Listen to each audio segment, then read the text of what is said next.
नाम पंकज सिंह है।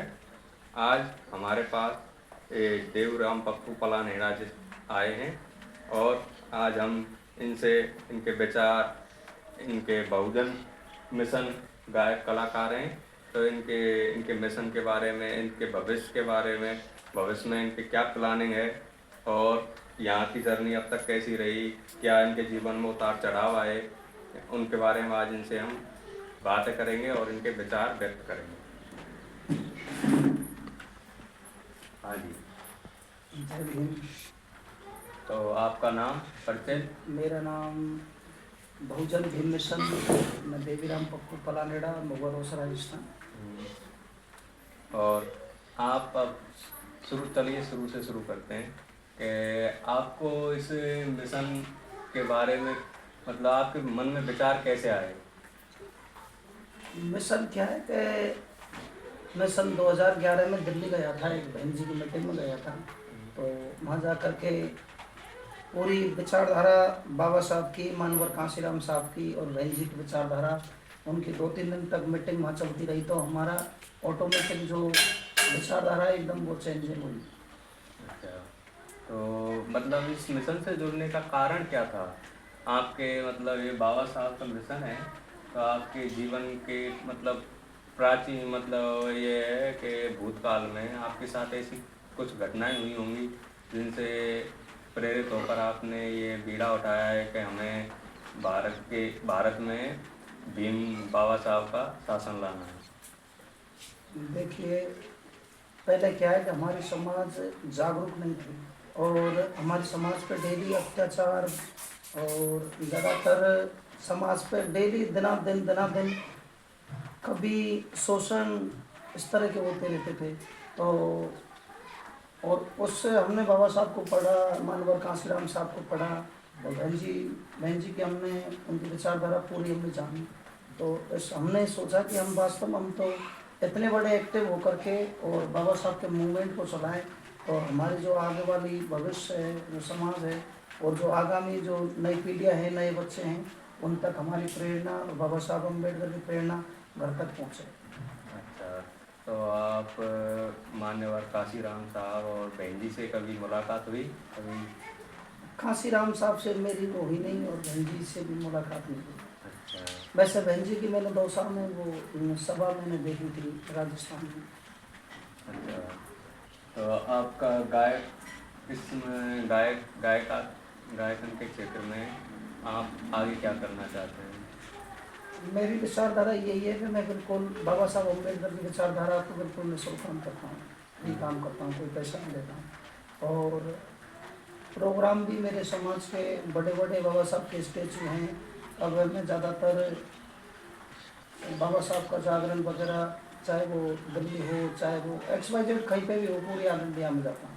अच्छा, तो आप अब राजनीतिक क्षेत्र में आपका कुछ विचार हो तो मतलब ऐसा होता है कभी कभी कि हम किसी क्षेत्र में एक्टिव होते हैं, लेकिन कुछ कारणवश हम अपने राजनीतिक क्षेत्र में चले जाते हैं। जैसे अपने बहुत से नेता हैं जो सरकार से त्रस्त होकर उन्होंने मतलब राजनीति में आने का कार्य किया था। जैसे अपने मान्यवर कांशीराम जी थे, वो एक क्लर्क थे, लेकिन सरकार की दिशाओं से, इनकी शासन से त्रस्त होकर उन्होंने राजनीति में आने का काम किया था। तो कहीं ऐसा तो विचार नहीं है आपका? देखिए, अगर जनता, अगर समाज चाहेगी तो कोई भी काम कर सकेंगे। अच्छा, और वैसे फिलहाल में तो हमारा मूड यही है कि हमको जो आगामी जो हमारी जो नई पीढ़ियाँ हैं, जो नई जनरेशन है, ये बाबा साहब की विचारधारा घर घर तक पहुँचे। क्योंकि बाबा साहब ने बहुत कठिनाइयाँ उठाई इस भारत देश को। हमारी समाज बिल्कुल जो बहुजन समाज है 85%, आज भी बहुत ही बुरी हालत में। अच्छा, तो चलिए, आप राजनीति में इंटरेस्ट तो लेते ही होंगे। हाँ, देते हैं। तो फिर राजनीति में आप किसके ज़्यादा करीब हैं? अपने विचारों से आप किसके ज़्यादा करीब हैं? अपने नेता हैं, मायावती जी, बहन जी, और अपने चंद्रशेखर भाई आज़ाद। मैं बिल्कुल चंद्रशेखर मेरे बिल्कुल फैन हैं और मैं चंद्रशेखर का बहुत बड़ा फैन हूँ। और चंद्रशेखर एक उभरता नेता है, समाज के आइकॉन है वो, युवाओं की दिल की धड़कन है चंद्रशेखर। और आज वो उनकी आज़ाद समाज पार्टी के वो राष्ट्रीय अध्यक्ष हैं, भीम आर्मी के चीफ और संस्थापक हैं, और नगीना से सांसद हैं, और उनको लोकप्रिय है और दुनिया उनकी बिल्कुल बिल्कुल सटीक है। सर्व समाज को साथ लेकर चलने वाले, सर्व धर्मों को साथ में नगीना से सांसद होती है। और संसद में आजकल नया जो मुद्दा आता है वो बिल्कुल शेर की तरह धारते हैं, किसी से डरने और भय किसी को मतलब नहीं। बहुजन शेर बोलते हैं उनको। बहुजन शेर। हाँ, तो मतलब अब चलो पहले राजस्थान की बात करते हैं। राजस्थान में आप किसको देखना चाहते हो आगे, अपनी बहन जी या फिर अपने चंद्रशेखर रावल? नहीं, हमारा वो चंद्रशेखर भाई है वो आएगा, अच्छा। क्योंकि भाई जी की कई 3 बार सरकार आई और कांग्रेस की, अशोक गहलोत की, तो उन्होंने क्या है वो बीएसपी के हमारे जितने भी एमएलए जीत करके जाते हैं और वहाँ कांग्रेस की गोद में जा करके बैठ जाते हैं। हाँ हाँ, अब की बार भी ऐसा ही हुआ था गहलोत सरकार में, पिछली में 6 विधायक आए थे जीत कर बीएसपी से, तो फिर कांग्रेस ने खुद की तरफ ले लिया उनको। तो कांग्रेस से नाराज़गी है फिर आप? नाराजगी ये तो बीजेपी कांग्रेस और दोनों पार्टी ऐसी हैं, मतलब क्या है कि बीजेपी तो एकदम अटैक करती है, कांग्रेस वो धीरे धीरे अटैक करती है, लेकिन वो क्या है महसूस नहीं होती। लेकिन हम जो बाबा साहब ने जो हमको अधिकार लिए, वो अधिकारों से अभी क्या है कि हमारी समाज 50% पूरी वंचित है।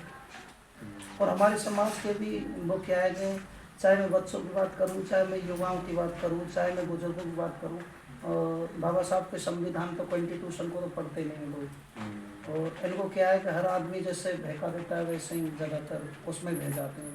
नहीं, आजकल वो भी चल रहा है कि मतलब पढ़ते तो है नहीं, पुस्तकों का ज्ञान नहीं है, बाबा साहब के संविधान नहीं पढ़ते, लेकिन व्हाट्सएप यूनिवर्सिटी से पढ़कर आ जाते हैं। ये व्हाट्सएप यूनिवर्सिटी बहुत गलत चीज़ चल रही है। गलत है और क्या।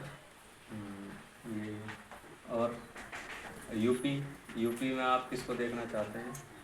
यूपी में वैसे तो अब की में भाई चंद्रशेखर बिल्कुल बिल्कुल आ रहा है, ओपन में ही आएगा। अब की में क्या है वो सबकी धज्जी उड़ा रहा है यूपी में। यूपी में ने गाना भी लिखा है, यूपी में चंद्रशेखर राज करेगा और सीएम की कुर्सी पर बैठ के नहीं सबके हित की बात करेगा। जो आपको किस चैनल पर आएगा वो गाना? मेरा चैनल है OPCL देवीराम पप्पू। अच्छा, इसी पर आपके गाने आते हैं, आपके गाने? विचार तो मैं क्या है कि पंकज जी में जब तक जीऊँगा तब तक बाबा साहब की विचारधारा को मैं घर घर तक पहुँचाने का काम करूँगा, चाहे मेरी आखिरी सांस रहेगी जब तक। चाहे वो यूपी हो, चाहे वो राजस्थान हो, चाहे वो मध्य प्रदेश हो, चाहे वो कर्नाटक हो, चाहे वो गुजरात हो, एक्सपाइटेड कोई सा भी हो। हाँ, मतलब आप खुद को बाबा साहब के लिए समर्पित कर सकते हैं, बाबा साहब के मिशन के लिए। बिल्कुल, बाबा साहब ने 4 बच्चे कुर्बान कर दिए, तो हम तो बाबा साहब के चरणों की इतनी सी रस भी नहीं है। चलो ठीक है, हमें खुशी हुई आपसे बात करके। और आज अपनी समाज के लिए क्या कहना चाहते हैं? ऑडिशन देख रही है आपको। हमारे समाज के लिए मैं ये कहना चाहूँगा कि आज हमारी समाज है जो इस टाइम डेवलपमेंट हो रहा है, प्रोग्रेस हो रही है। और आज हमारे इस टाइम SP भी हैं, DSP भी हैं, IAS है, IPS है, RS हैं, और एडवोकेट है, डॉक्टर्स है, इंजीनियर है, और बड़े बड़े पदों पर हैं। और आज हम बिजनेस में भी सबसे आगे हैं, खेती बाड़ी में भी आगे हैं, और संसाधनों में भी आगे हैं। और अगर मैं क्षेत्र के हिसाब से बात करूँ, नहीं पूरे सब जगह डेवलपमेंट ज़्यादा है, समाज भी जग रही है, और बाबा साहब की विचारधारा घर घर तक लोग भी पहुंच रहे हैं, काम भी कर रहे हैं। जैसे हमारे पंकज जी हैं जो कि समाज के लिए आधी रात में बिल्कुल तैयार रहते हैं। अगर और जहाँ मैं टेलीफोन कर देता हूँ वहाँ भी पंकज जी हमारे बहुत ही अच्छे रिपोर्टर हैं, और समाज की बहुत बारीक और गहराई से बात सुन करके और लोगों तक बीच में रखते हैं। कैसा लगा सर आज आप देवीराम जी से बातें करके, क्या कहना चाहते हो? हम सर ये कहना चाहते हैं कि एक इंसान जो अपनी परिस्थितियों से आगे बढ़कर अच्छा अपने समाज के लिए कुछ करना चाहता है, उसी का सभी लोगों को साथ भी देना चाहिए। और साथ ही साथ इनके एक चैनल है ऑफिशियल देवीराम पप्पू, इसको सब्सक्राइब करिए और इसको आगे बढ़ाने का काम करना हमारे समाज का कर्तव्य है। थैंक्स। जय हिंद, जय भारत।